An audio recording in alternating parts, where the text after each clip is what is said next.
அதிமுக கூட்டத்தில் அதிரடி திருப்பம். எடப்பாடி பழனிசாமி தலைமையிலான கூட்டத்தை புறக்கணித்த ஜெயக்குமார், பின்னணி என்ன?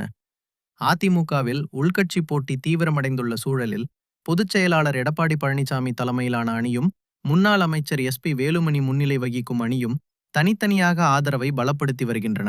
இந்த நிலையில் ராயப்பேட்டையில் அமைந்துள்ள அதிமுக தலைமை கழகத்தில் இன்று மாவட்ட செயலாளர்கள் ஆலோசனை கூட்டம் எடப்பாடி பழனிசாமி தலைமையில் நடைபெற்றதாக தெரிவிக்கப்படுகிறது.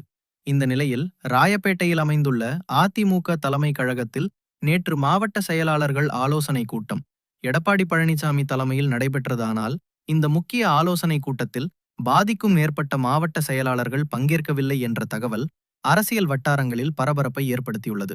மொத்தமுள்ள 82 மாவட்ட செயலாளர்களில் எத்தனை பேர் நேரடியாக எடப்பாடி பழனிசாமிக்கு ஆதரவாக கலந்து கொண்டனர் என்ற அதிகாரப்பூர்வ விவரம் வெளியிடப்படவில்லை என தெரிவிக்கப்படுகிறது. மறுபுறம் எஸ்.பி. வேலுமணி அணிக்கு 50க்கும் அதிகமான மாவட்ட செயலாளர்களின் ஆதரவு இருப்பதாக அந்த அணியினர் ஏற்கனவே தெரிவித்து வந்துள்ளனர்.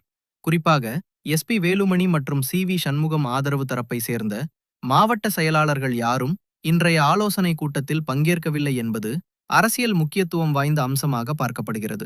மேலும் சென்னையை சேர்ந்த முக்கிய மாவட்ட செயலாளரும் முன்னாள் அமைச்சருமான ஜெயக்குமார் இந்த கூட்டத்தில் பங்கேற்காதது பல்வேறு யூகங்களுக்கு வழிவகுத்துள்ளது. அதாவது சென்னையை பொறுத்த வரைக்கும் ஜெயக்குமாருடைய ஆதரவு என்பது எடப்பாடிக்கு மிக மிக முக்கிய தேவைகள் ஒன்றாக இருந்து கொண்டிருக்கிறது.